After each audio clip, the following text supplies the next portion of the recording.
I think the most interesting thing in this entire study is the graph on page 2 of the study. Is just take a look at that. You can see that immigration fell during the lockdowns. But look at that staggering cliff that has come up afterwards. Rising immigration and shifting composition. The chart is called Newcomers Drive Canada's Population Growth.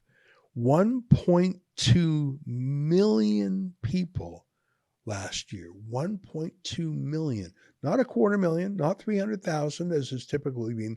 1.2 million. And you can see from the red, that stands for NPR, stands for non-permanent residents. So in 1 year alone, about 700,000 non-permanent residents came to Canada, on top of about 450,000 permanent residents. Births less deaths. You can see the net birth rate in Canada has plunged, approaching zero. But of course, if the pandemic didn't get you, taxes and the inability to buy a house will.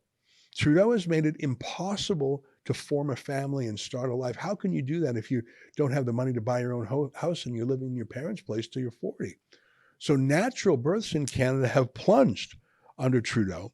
It used to be over 100,000 a year. Now it's approaching zero, but don't you worry. He will bring in 1.2 million foreign people in a year. Let me quote. Newcomers have driven most of the increase, with the largest rise among non-permanent residents, NPRs, who now represent about 60% of immigration into Canada. This group reflects a mix of students, low and high-skilled temporary workers, and asylum seekers, and increases have been large across all NPR categories. And then they break it down on page 3, and I'm going to go through this because it's just so astonishing, these numbers. And I ask you, is there a single MP in all of Parliament or senator who's even talking about this? By the way, Pierre Poilievre does not. So you can see there on page 3 now, chart 2 is called Increased Newcomer Inflows Are Driven by Non-Permanent Residents. And you can see the blue is 2019, the last year before the pandemic, and then the red is 2022. I'm sure it was even higher last year. So non-permanent residents, that's the red line, that's about 1.4 million. That's what that graph says, which is almost double what it was the year before. Permanent residents are still up over 400,000. That is, I don't even know how that, and if you add both of those numbers together, you're coming close to 2 million. I don't even understand how this chart can make sense. 2 million? You can see the work permits, 600,000 work permits, almost 600,000 study permits. So you've got 600,000 foreign nationals coming to Canada to study in our universities. If you're a Canadian who has paid taxes your whole life, expecting that your kids will go to University of British Columbia or University of Alberta or McGill or Queen's or Western or Dalhousie or University, if you have saved up and you got your kids to get good marks, guess what? 600,000 foreign nationals are competing to do the same thing, drive up tuition, drive up the cost of housing on campus, and drive up the requirements to get into school. You built these universities through your taxes. You paid into these universities for 20, 30, 40, 50 years. Now your child or grandchild is going to university. Tough luck. There are 600,000 foreign nationals ahead of them in line. How does that make any sense? Study permits, almost 600,000. And then you can see permanent residents. There's economic permanent residents and non-economic permanent residents. There's almost 200,000 people coming here who add nothing to the economy, but they're just here. They're just in line also. These are staggering numbers. You can see the asylum seekers. If you look down on the second chart there, you see NPR other, that's non-permanent residents, other. So there's about 100,000 asylum seekers this year. That's up from 100,000 asylum seekers. How are they getting here? Well, about 50,000 a year, or whatever the number is, not quite that many a year, crossed over from the United States. So by definition, they're not real refugees. If you've come here from another safe country, by the UN definition of a refugee, you are not a refugee. You have an obligation to make your refugee claim in the first place you get to. And if you're coming from Syria or Afghanistan or Iraq or wherever you're coming from, odds are you didn't fly from Damascus to Toronto. And I know that because there is no flight from Damascus to Toronto. You went somewhere else first, but you came onto Canada because you knew we were suckers. And you can see there's an incredible statistic there. It's CUAET, which stands for the Canada-Ukraine Authorization for Emergency Travel. So there are almost 200,000 Ukrainians who have come to Canada in 2022 alone. I don't know how many of them are military-aged men who chose not to fight in Ukraine. And by the way, I don't blame them. I mean, it's been a terrible meat grinder, a terrible war there, hundreds of thousands dead. Millions of Ukrainians have fled. And by the way, I don't doubt that of all the migrants to Canada, they're in some ways the most assimilated. But still, when you add almost 200,000 Ukrainians to the other number, that's how you get to 1.4 million people. That's why housing is so expensive. And I have seen with my own eyes homeless people from Ukraine in the streets of Canada. I suppose that's better than being killed by Russia, but I'm not sure if Trudeau is keeping his promises even to these foreign nationals. If you look underneath that, there's a chart called economic PR. That's economic permanent residence. The high skilled number about 80,000. And you'll notice that number really hasn't grown over 2019. About 80,000 people are highly skilled. A very small number have Canadian experience. What I'm saying to you is if Trudeau says these are doctors and accountants and scientists, no, they're not. Far less than 10% of the people Trudeau is bringing in are highly skilled. The rest of them are here to take houses, though. They all need houses. I'm going to move ahead to page 10 now, when it talks about the economic impact on housing, because I wanted to show you that chart is the most astonishing chart I have seen. And if I published a daily newspaper, that chart would be on the front page. That is the reason you cannot get into an emergency room in a hospital, get into a university, get through the traffic. You bring 1.4 million people into Canada in 1 year. Of course, that's going to be the fallout. And of course, you're going to have so many thousands of pro-Hamas chanters in the street because you're indiscriminately bringing people to Canada who don't have the skills other than skills of agitating. I'm going to read from page 10 here on housing.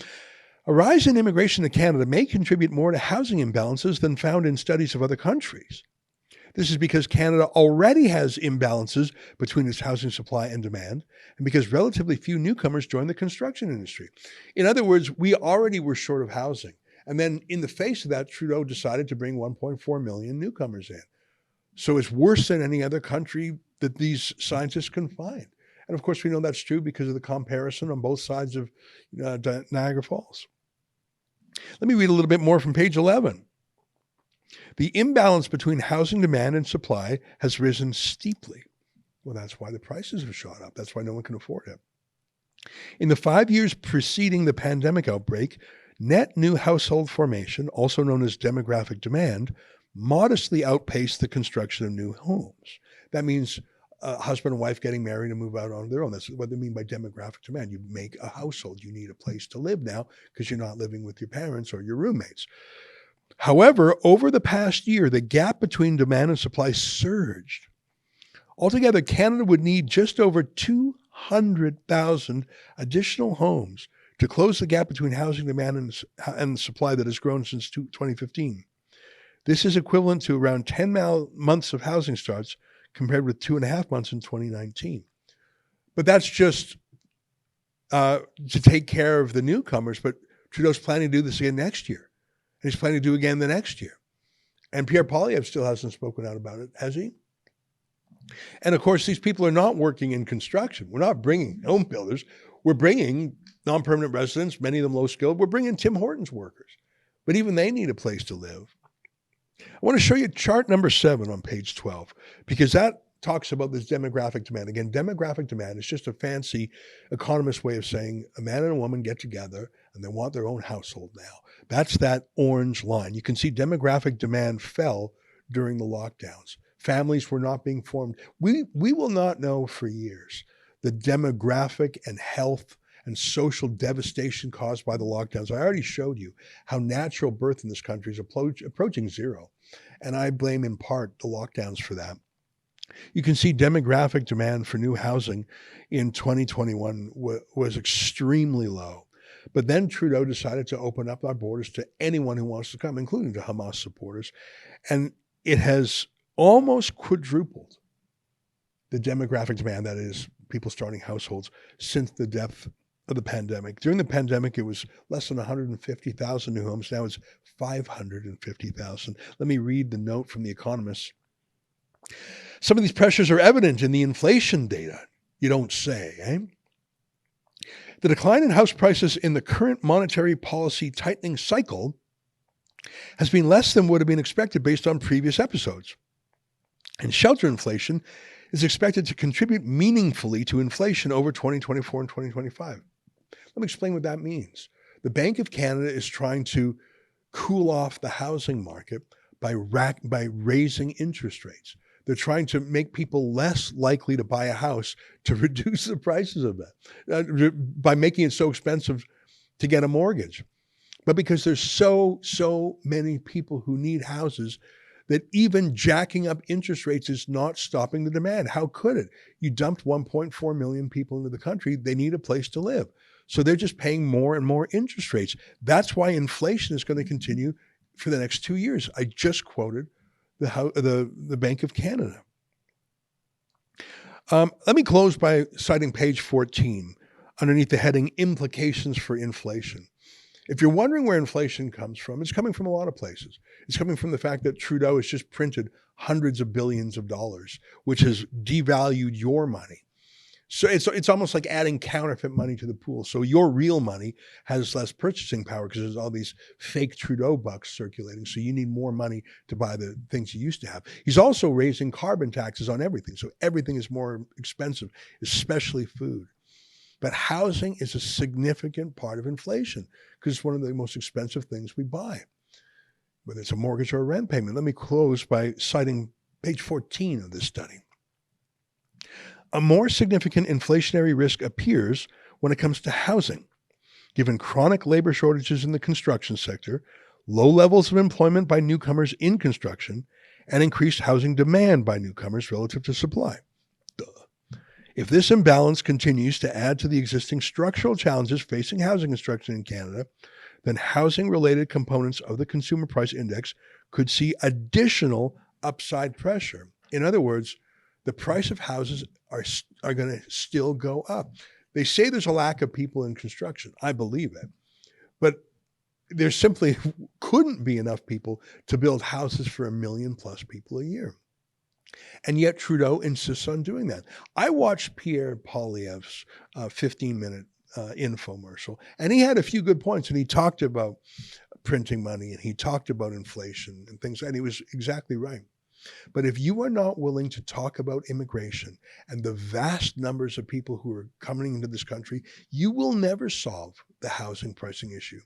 You will cause damage to our health and education systems, to traffic, to crime, to homelessness, and as we've seen in the streets of this country, to cultural fit.